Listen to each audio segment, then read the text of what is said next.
You are listening to More Than a Sniff, a weekly podcast of Western States Canine College. I'm Joe, owner and principal trainer here with my colleagues Chris, Michelle, and Shannon. Today we have kind of a special guest on our show that we are going to talk about being a dog trainer, becoming a dog trainer, maybe why we became a dog trainer. Magda is exploring the idea of, do I own a dog training business? Do I become a dog trainer? What is it really all about that we do? So we're going to get started and let Magda take over and start asking us questions. Hi, Joe. How are you? Thanks so much for having me today. You bet. So yes, thank you so much for showing me your business. I'm really interested in learning more. And a couple questions. The first one is, who is a good candidate for being a good dog trainer? I'm going to let Michelle answer that. I think everybody should be. If they have a dog, everybody should be their own dog trainer for their dog. Professionally, though, I mean, definitely somebody that wants to take the time to learn how to read dogs and educate themselves about dogs, not just how they have the perfect pet, more of how dogs actually work. And I'm going to add a little bit more to that of when you understand how a dog works and thinks, then it becomes you really have to enjoy working with people and teaching people and training people. And so if you don't have the desire to work with people, it's not that dog training is out, but it may be that you go work for somebody that has a dog kenneling type scenario that all you're doing is working in the back and training the dogs, and you're not the face of the business. So I think anybody can be a dog trainer, but you have to look at what kind of a dog trainer you want to be. And you just answered my second question, which was, what's the difference between training a dog and having a business as a dog training business? Yeah, so if you're owning a business, there's still some dog trainers that own kenneling training scenarios. For example, there's one gentleman that he was on the cover of Forbes this last month, and he owns a dog training business, but his business model goes like this. He trains labs, and then he trains and breeds them, and he sells them as trained dogs to hunters. And so he has replicated this business, and he's all over the country. But he controls the breeding, and he controls his breeding program. So you don't go in getting a puppy from him. You go in getting a fully trained dog from him. And so he doesn't really work with the public at all, other than he's got somebody on the front end that's selling and demonstrating that each dog comes with a video of what they know. And so you get this kind of a dog in a box scenario. So he doesn't ever really work with the general public. So I guess you could technically set up your business however you want, right? In Yep. terms of your hours and so on, and how much you interact with public, with individuals, and working between the individual and the dog versus maybe training just the dog versus just delivering a dog that is already trained, right? Yep. Yeah. So that's a great part of the business. It is. Yeah. Could you tell me about the business elements of your business? So the dog training, I can imagine, at least the elements of training and so on. I don't know much about it yet, but I can imagine the doing itself. But could you tell me about the business elements? What a future business owner that would like to duplicate what you do would have to do and know and do on a daily, weekly basis? I'm going to let Shannon answer that. So you have to know a lot about marketing to be able to get the number of clients that you want to be able to sustain your business to do it full time. So you have to be able to make a website or know someone that makes a website, be able to go out and capture a business out in the world. If you don't know how to do that, then you're going to have to hire someone, which is going to cost money. But if you don't know how to, it's a vital part of your business. So you might have to budget into your business budget someone else to do that for you. Wonderful. With that in mind, what can you tell me more about your schedule, your day-to-day schedule? Ours is somewhat I don't know, unique or crazy. We don't have, none of us work 9 to 5, nor do we work Monday through Friday. Between all of us, we have one other trainer as well. We're starting our day somewhere around 7:30, 8 o'clock, and there's some days that we finish at 7:30, 8 o'clock at night. There's breaks during the day sometimes, and you're kind of working. The way our business model is set up is we're very custom training, in-home, real-to-life training, and so we are working around people's schedules. And so if they're working 9 to 5, we may not go to their home until 6:30 in the evening. So it tends to be that during the day we're getting dogs out and working them for people from their homes, and then evening time becomes more lesson type scenarios. So it can be daunting because of the way we set up the business model of really wanting to get into people's homes and help them be successful. I know that most people like if the dog is obedient, they sit, they come as they are called. I'm still trying to train my dog to come. She thinks it's optional. Mm-hmm. But what are the most unusual things that you work with individuals on the relationship with the dog? I think here our biggest thing is working on the relationship with the dog. I think obedience is second. I think most of what we do is creating connection with your dog, a true connection, and wanting to be with your dog and wanting your dog to be with you, and whatever that means to you. So like for me, that is, I want my dogs to go hiking and running and stuff like that. But the next person that we go into their house, it could be they just want them to lay on the couch. So really it's 100% custom to whatever you want. Obedience is definitely in there, but I feel like it's second to whatever that connection is. So my next question is, what does it take to be a good dog trainer? What characteristics? Wow, that's deep. Or, what you have seen? Because obviously, you guys, just even watching you guys here in the studio, I can see you guys have certain connections. So there's something you guys recognize you guys have. Yeah. That is just makes the good trainer. The first thing that came to my mind is that everybody's going to expect us to say that we absolutely love dogs, and we do. But I think really we are more. We love the idea of dogs, and we love dogs in the deeper sense of knowing what's going on in their brains versus I just love this dog just because it's cute. But I really honestly I believe that going back to that connection, we're also we want everybody to have that connection with their dog. And I don't think everybody feels that way. They're oh, it's just another dog. Where we have that connection with our dogs, and we want everybody to have that connection with their dogs. So on more of a note too is I think that we have a deeper connection, and I think there's a big difference between connection and emotion. And we're not really emotionally attached to people's dogs. I think that you would do them injustice by being emotionally attached. And I can't say that there's been some dogs that have come through our program that were oh, I really need to still this dog, because there's an emotional attachment as well. I would own that dog. So if you have an emotional attachment to dogs in general, it's not a good skill to have as a dog trainer. Why is that? Because you can't see outside of the box to help the people be successful. Because when you have emotion, right, when our own dogs do something, there's a different emotion behind it, where if we are emotionally attached, then we justify. And if we have a true connection, we're not going to justify. We're training to the dog's future. We're not training to the behavior or the here and now. Does that make sense? Yes. Shannon, do you have anything to add to that? I think all of us, our deep passion is to help people have a better life, a life that they imagine that they want to have with their dog. And that's what our deep inside passion, the reason why we come to work every day. And to be able to do this job, you have to be also very disciplined. You have to be good at being your own boss and making yourself go to work every day and put in the hours that you need to be successful in training a dog and also in making your business be better.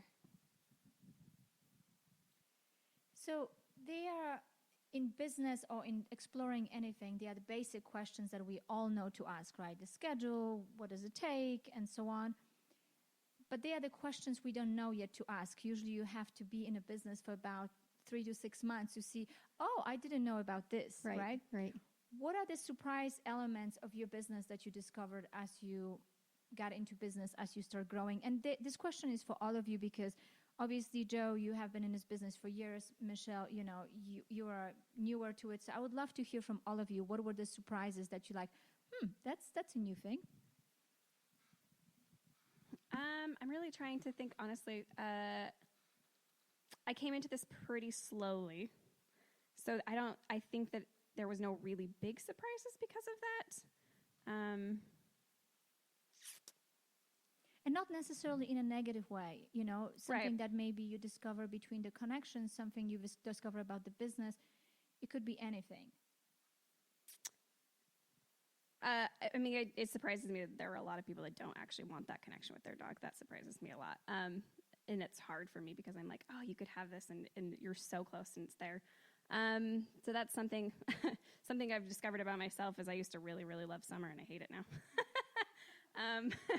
Because I'm out in it all the time. I'm really trying to think of, going back to the emotional connection, like I feel like my job previous to this, I worked with dogs and that was all about being cuddly and cute and stuff like that. And it's been surprising and hard for me to switch gears and have to be honest with people. I know that sounds crazy, but like it was not that I wasn't honest with people at my other job. But it was a corporation that you have to be nice to people. Like you have, and not that I'm not nice to people, but you have to almost like sugarcoat everything. It was surprising to me how hard it is to get that out of my system because now I still want to tell everybody that everything is going to be okay, and they're going to get there in 2 days, and it's obviously not how this business works. Like we have to be honest with people and say, hey, your dog may never get there, or your dog might not get there for a year, or this is going to be a lot of work. That was really surprising for me just because I feel like I'm a really fairly dominant person. And so the fact that it's hard for me, that's surprising. I think the surprising piece for me, and Chris and I have talked about this, is, if I knew what I knew now, I don't think I'd run my own business. But now I love it, right? But it's the nonstop. You're working 24/7. You really don't turn it off. And when people say you set your own schedule, well, I guess you do. I guess. I guess. I'm not going to work at 9, but I'll see you at 11, but you're still working all day long. It's not as beautiful as maybe for me as a child growing up. I was always building businesses and building kennels, and I'm going to have this, and I'm going to have this ranch, and I was always building things of some sort. And there's that reality of now you're in it, and you're in it for the long haul of the day, or for the week, or for the month. And so I guess that's probably the biggest is it's probably a good thing to go into it with blindfolds on, because I don't think people would do it. I always laugh when entrepreneurs tell me, oh, I set my own schedule. So I ask them, which 12 hours do you work? Right. Exactly. Yeah.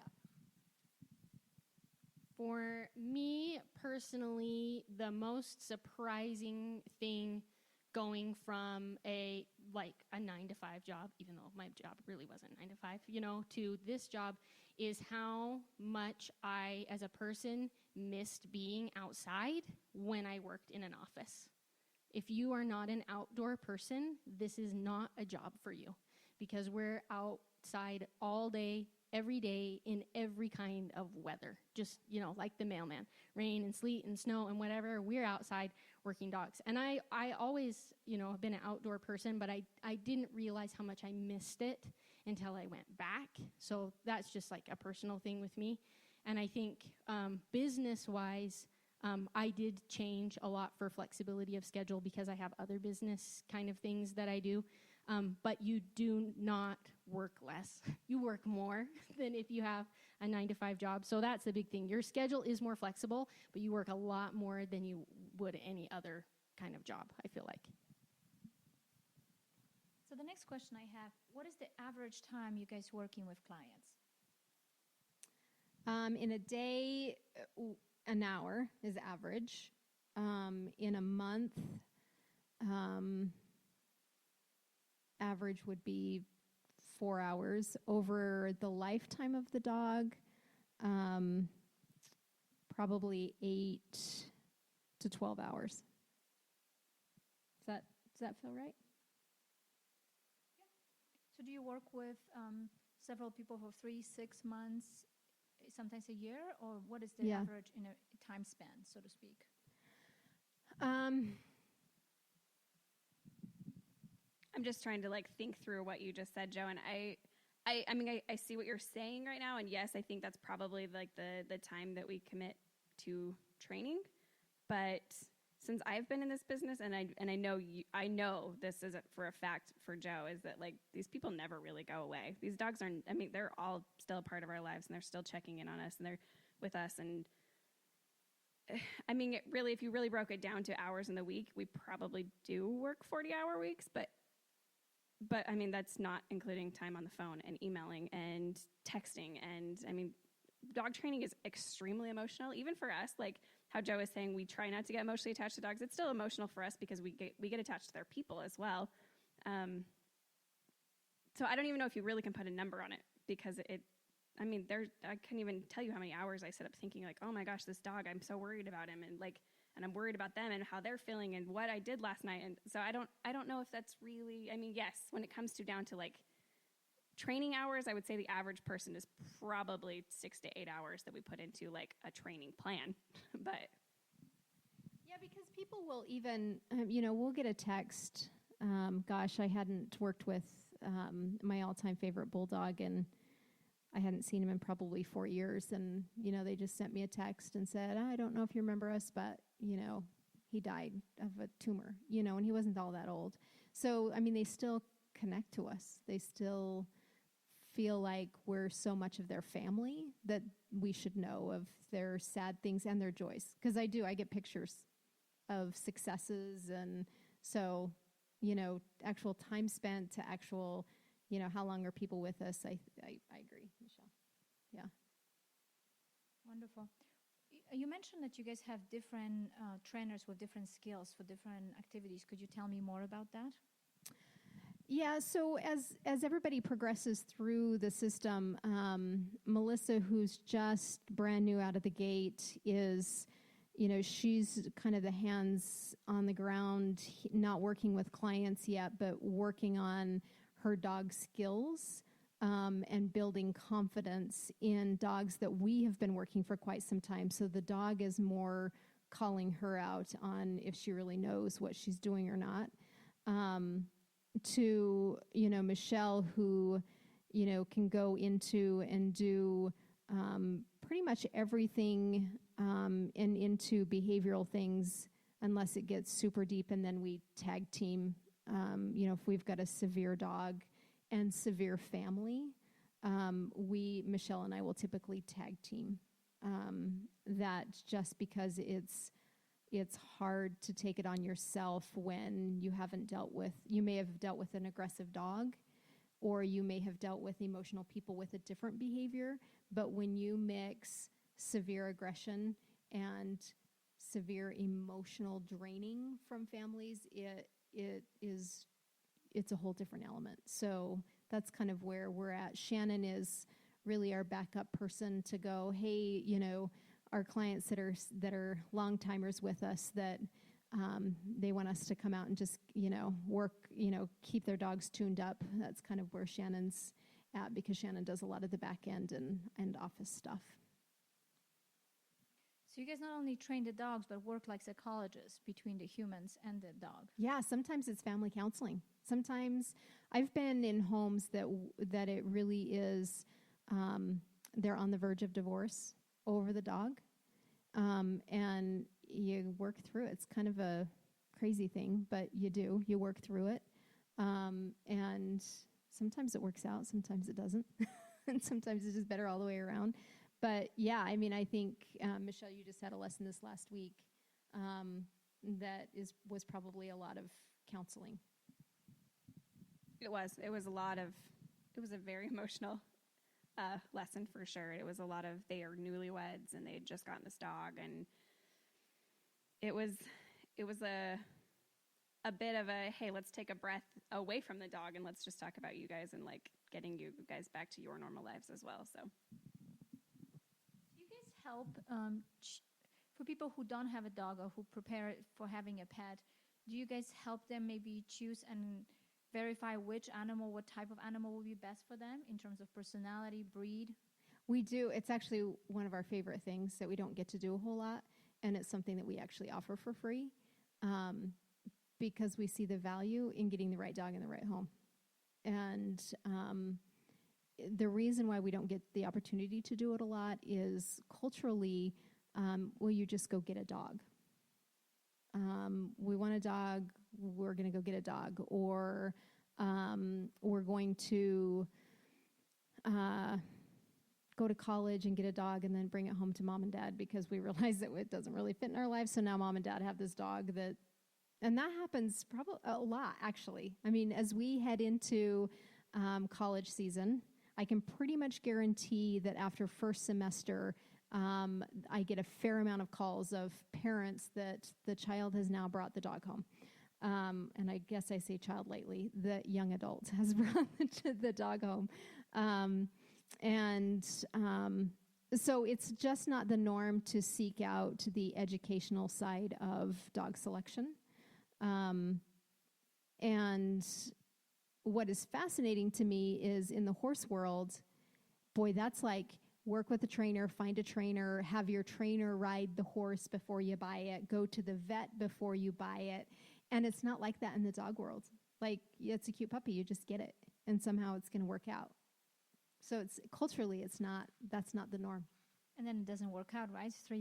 4 months later, when the puppy starts chewing everything and driving you crazy. Yep. Usually leaves the home, right? Yep. Gets or eviction notice. Right. Exactly. Yep. Or they head to the vet and the veterinarian, and the veterinarian has some resources for them. And so we really try and connect with veterinarians to get the referrals to help people be successful. But it really up front is not the norm, for sure. So the next question is, what is the most frustrating thing about your profession? I think for me, the most frustrating thing is dealing with the people. It is. It's the joy and the frustration, because sometimes they call you and they don't really want to listen to what you have to say. They don't really believe that their dog needs help, even though they've called you. And I've taken a lot of phone calls to schedule for our appointments, because that's what I used to do a lot of at the vet, is talk to the people on the phone and find out what's going on with them. Oh, my dog's biting all these people. I'm really concerned. Well, you need an appointment right now. Well, he's not really that bad, and I don't think he'll bite more people. And I'm like, but didn't you just say that it's escalating? Well, yeah, but I don't think I need help. You called. That was the first step of recognizing you need help. Now the second step is letting us come, and that's what's hard, is you know what they can have. You know what their relationship can be, but sometimes, and they want it deep back in the back of their mind, but it's hard for you to bring it to the front of their mind and help them realize that it's a reality. It can really happen, and you have to do this work to get it, and then as soon as the work comes, then we're done, So that's what's hard, but it's also the most rewarding part too. Shannon, one more question for you. Is the fact that they're stopping themselves from moving forward, is it money objection, or is it usually the objection of, oh, if I invite the trainer here, I actually have to face it?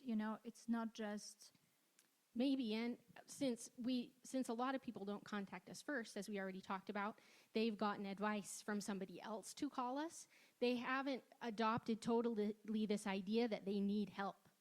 because someone else told them they need help, and they're like, well, I'll call and try it, but they haven't totally committed in their mind that they do, because they don't know about us and they don't know what we do, because we're not in the forefront of the dog arena. The veterinarian is at the front. And even people will have hard time at taking advice from the veterinarian too, because they think their dog doesn't need it. Well, my dog doesn't really need that. Well, that's okay. Maybe they don't, but if they have a super bad infection, they do need antibiotics, So that we have a lot of that at the vet too, educating people about why they do need to do things and where they have leeway to not need to or can make a choice not to. But the vet is the authority in the dog world, and so the vet says, you need to call this trainer. Well, it wasn't an idea that they needed the trainer first off, and so they have it's a harder bridge to jump into the commitment of doing what we say, I think. Yeah, I don't think financially it's ever really that big of a concern overall. We have a handful, but it's not, the financial side is not, it's more that they're not ready.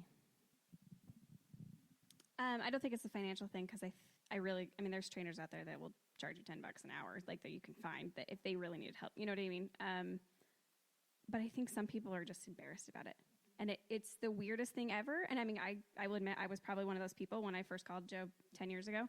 But I was so embarrassed that I didn't want a professional to know how bad he was, which doesn't make any sense, because that's why you're calling them. But you're just like, oh, it's a reality check as well. But I think it really is a lot of like, oh my gosh, what are they thinking of me that my dog got this way? So Michelle, what's your biggest frustration? My biggest frustration, oh man, we've probably talked about this how many times today? The schedule, for sure.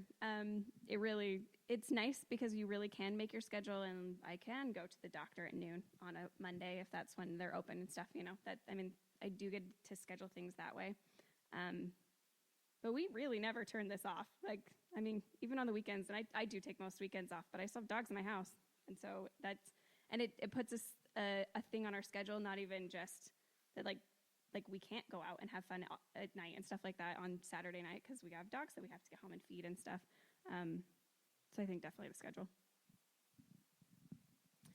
My biggest frustration is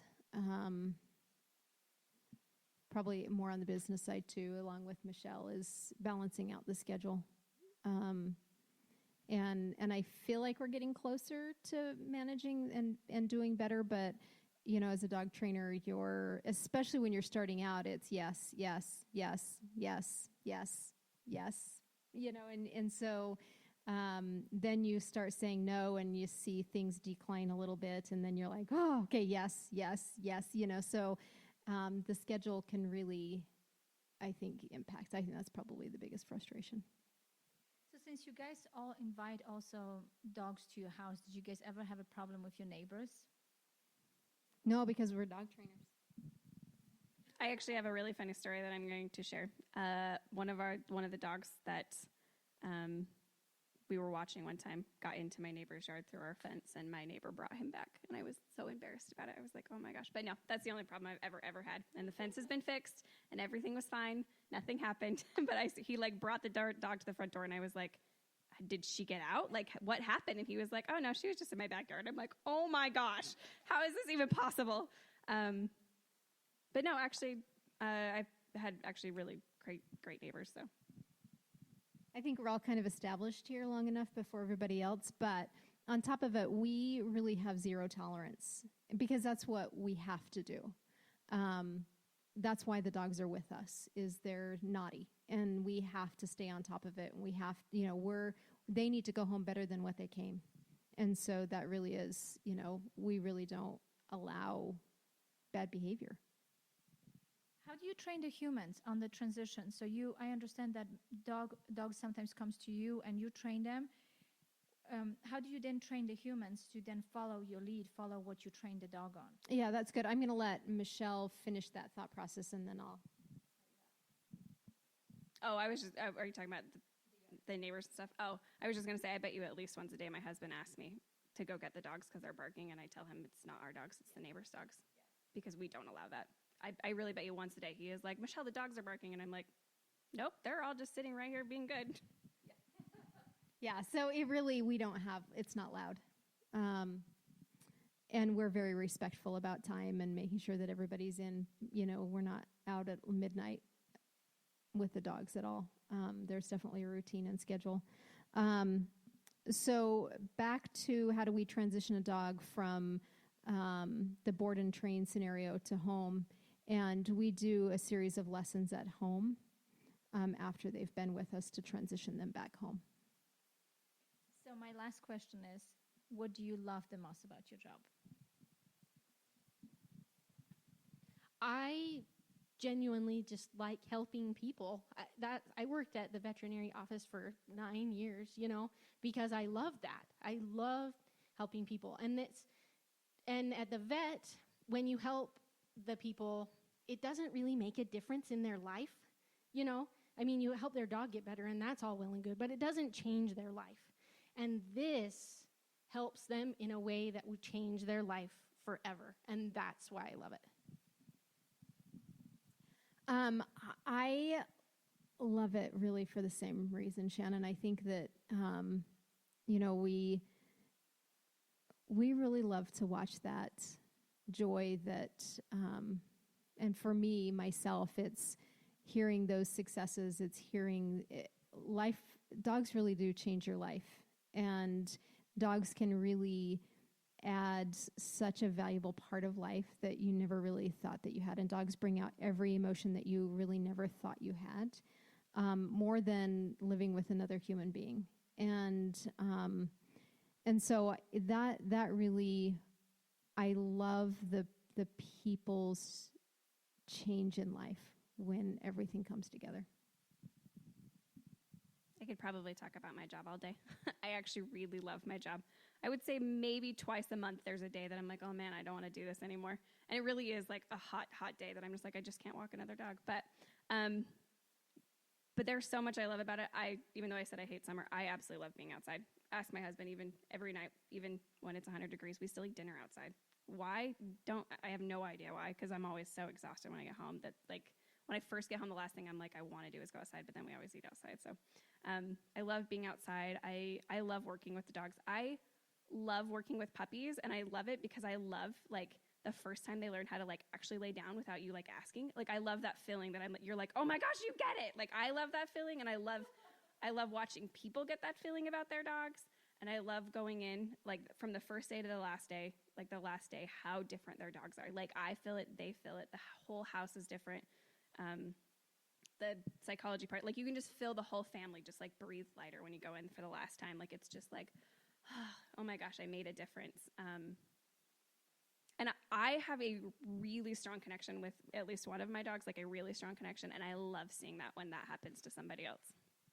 I think Magda is, and the flip side to it, and I think Michelle experienced this probably for the first time a couple of months ago, where the family felt so successful and they loved everything about it. And Michelle says, I remember her saying, like, I don't really feel like I did anything. Like, I don't feel like I did anything. Like, there's still so much more we need to do, but they were where they wanted to be.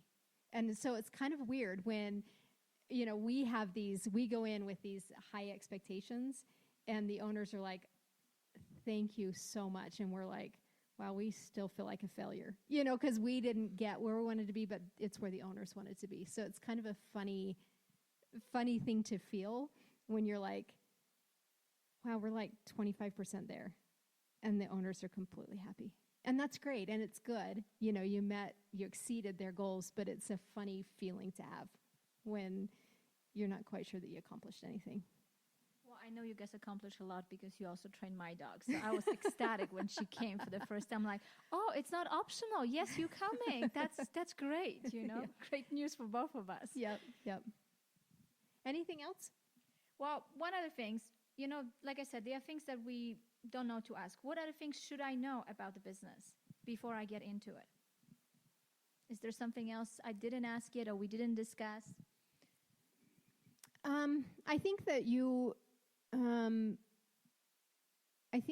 should really truly find yourself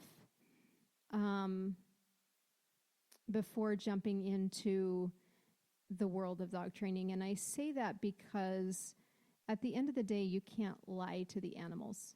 You can lie to people, but the animals will call it out in you. And so I think you have to really know what your focus is and what your goals are as to why a dog trainer. Why do I want to take this journey? Because if you're lying, you will not be successful into the dog. And so I think that's sometimes a hard piece to dig down deep enough to say, you know what, I have a different connection that I know I can be successful with the dogs, and this is why I want to do it, not for the dogs, but for the people. And I think that you have to come to grips with that. So how do you find yourself? I don't know. Everybody's different that way, but I really think that you have to, there's a lot of money in the animal industry to be made, and there's a lot of different niches that you can go into to be successful in the animal world. And so I think you have to find out why. Is it making dog collars and making people feel special because their dog has that collar on? And you find gratification in that, even though it's not dog training, you're still changing a feeling. Is it that you want to create the best treats out there, and so that the dogs are getting healthier food or treats? Or, there's so much you can do in the dog industry world, in the animal industry world, that I think that, don't just go to, I want to train dogs because I want to work with animals, because there's so many avenues for it. That one, you can make money at, and two, you can still get that feeling that you're looking for. Fantastic. Thank you so much all for sharing, and I appreciate being here. Thank you. Thank you for listening. If you want to know more about us and our services, please visit our website at www.wsk9co.com. And as always, we urge you to get out and train.